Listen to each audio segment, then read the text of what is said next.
Hello, welcome to the 7-set video series of critical issues for purchasers of residential properties in relation to building and pest matters that I've created to educate purchasers about some things that I've seen over the years. My name's Ryan Craig. I'm the owner and consultant for QC's Building Services, licensed in both fields of the building and the timber pest to carry out residential property inspections, and have been doing so for around 20 years in the Brisbane and Greater Brisbane area. As I said, I've decided to make these videos because in that time of doing this work, it's become extremely apparent to me just how much of a lack of knowledge there is of purchasers about critical issues that affect them greatly when they purchase a residential property for building and pest. And I think that there needs to be much more of an understanding of that process by purchasers so that they can minimise the risks of them being trapped in situations that may be extremely emotional and cost them financially as well. So all of these videos are designed to give these 7 areas I've identified knowledge and feedback to people so that they can empower themselves and be in more control, because at the moment the playing field is just so much sloped towards the vendor and marketing agent with the lack of knowledge. Okay, so the 7 videos, I beg your pardon, the first one in the series is the misleading manner that properties are marketed, residential properties are marketed to people. So our experiences quite astoundingly have shown that 50% of properties that are marketed on, say, realestate.com, Domain and other forums, when that's tested as to is it a 4-bed 2-bath as per the marketing information by doing a council search with the relevant council, the results come back to say no, it's not. It's either work that was never approved, work that was approved but hasn't been finally inspected and finished because it hasn't had the inspections processes done, and it's informal or incomplete building work. So a far cry from what it's marketed as. So 50% of the time properties are of that nature, which is astounding. So people are buying what they don't know the reality of is because they're acting on the marketing information. So that'll be the first video. The second is all about service levels between building and pest inspection companies, type of information and reporting. 3 is vendor provided contracts, which is more common practice now to purchasers of properties. I'll cover some issues about that. Number 4 is building and pest issues for the contract and searches. I would recommend that you do in relation to building and pest. 5 is how important it is to get the right time allocation on the contract for the building and pest clause. 6 is one of the perils of what is very common in the real estate industry and selling properties is to proffer verbal advice. So I'm going to cover in this video, number 6 video, just how incorrect a lot of that verbal advice is, or false, because when it's tested in our experiences by asking for them to substantiate writing what any claim is, it's just not true. So that's that video will cover that aspect. And lastly, and just as importantly, is the really important requirement for you to be aware of the need to make a formal request of the current vendor of any property you might be looking at buying, for them to disclose any known issues to you of the property that they may be aware of. There's no legal requirement for them to do so, and sadly we find that there's more often than that than vendors disclosing any known issues that there's a concerted effort to conceal them or hide them,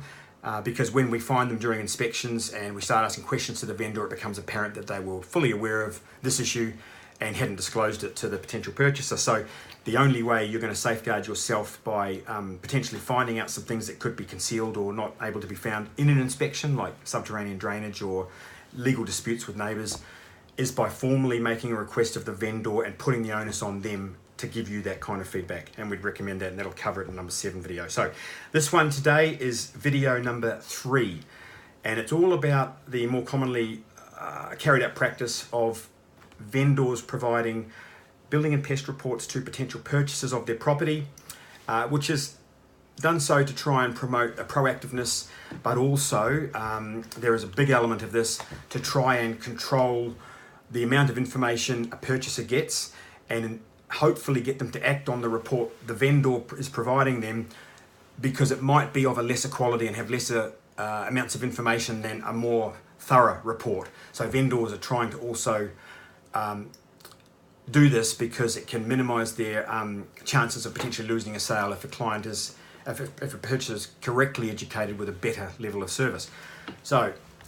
That's based on the fact that whenever I've come across vendor provided reports over the years, it's always been of the case that they're of the most, and this is covered in video 2, of the most minimalistic in nature. They're basic, they only adhere to the Australian standard, they won't exceed the Australian standards for the information they have to give, and they're very generic tick and flick style of reports. So what I'm saying there is that the vendor provided reports will exclude very key components of properties that another company who you would use would talk about if they exceeded the Australian standard, like swimming pools, electrical matters, plumbing, building certification, the list goes on, testing of any electrical appliances like air cons, automatic gates, these kinds of things.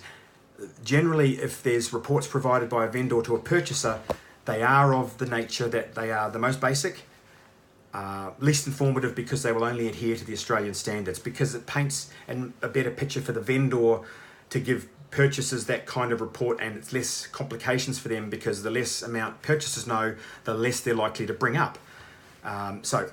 an example would be if a purchaser read a report from a vendor about their property that didn't comment on any new building work or work that had been carried out at the property that required formal approval, and explained to them about the need to have certification. Now, companies who do the minimum standard or only provide the minimum amount of service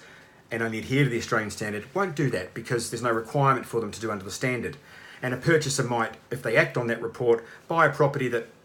they later find out had building work carried out that was informal or not legal or incomplete. Whereas if they had used a company that was thorough and detailed and exceeded the Australian standard, and certainly as we would do, they would have received information in that report talking about, hey, this property has had building work carried out that requires formal building approvals, a lodgement of application to build formal building approvals, and has been finally inspected and certified under the terms of Queensland statute law. So that's a very important issue, so people can buy properties that aren't what they think they are if they act on information that's not good enough. Now,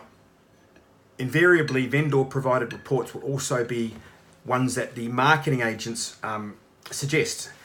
Now, I haven't met a marketing agent yet that's happy to provide our name to a vendor, because they are aware that we're going to give every bit of information we can, thorough, detailed, and it makes the agent's journey a little bit harder to get that sale completed, possibly, depending on what the findings are, because they are going to get an easier ride if they get a company that gives less information than us, that doesn't talk about all the issues we talk about, because the client won't be informed and they won't be able to act on certain things. So the providers used by vendors are almost always who the marketing agent suggested they do, and that's based on what I'm saying, that they give the basic level of service because that's easier for them. You really want to be cautious of that.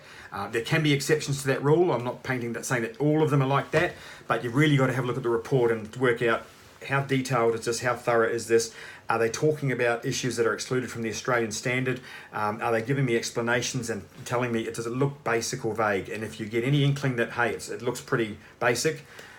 you need to start looking elsewhere and get your own independent inspection and reports, in my opinion. The one other factor that can be relevant here is, if you decide as a purchaser to act on vendor provided reports, then be aware of the fact that if you don't legally arrange for any transfer of liability for those reports into your name prior to purchasing the property, then you might be in a situation where you purchase the property thinking everything's okay because your reports the vendor's given them. You have an issue that was clearly obvious but wasn't talked about in the reports. You contact the inspection companies who did the work for the vendor, and you'll get the response that, hey, you're not our client, we've got no responsibility to you, we gave you no responsibility under contract law, you didn't get anything in writing that you could act on this report, and it leaves you open for that unless you arrange for it specifically in writing with your conveyancing person at the time you purchase the property. If you decided to use vendor provided reports, just be aware, very critical. Never ever act on vendor provided reports unless you are comfortable that you have it in writing from the companies or company that did the inspections, that they will transfer all liability onto you for those reports. So that's basically important, and get legal advice about that. So I hope this video was of importance to you. It's one of the 7 videos I've made in this series. There are 6 others. I would encourage you strongly to make sure you have a look at all of the others, because all of the information within all of the 7 videos are critical and can be really beneficial to you and help you potentially save money, not lose money, emotions, and make sure you get the right property and ask the right questions to make sure that you're not getting false information or wasting your time on stuff that this information in my videos will tell you about. Please also visit our website, which is QC's Building Services, at www.qcsbuildingservices.com.au. In that website, there's some great other video links, again, very informative for purchasers of property, about what you should know about buying, things like limitations of inspections, what's involved with inspections, details on how to overcome limitations of inspections that might be encountered, and other factors like that. So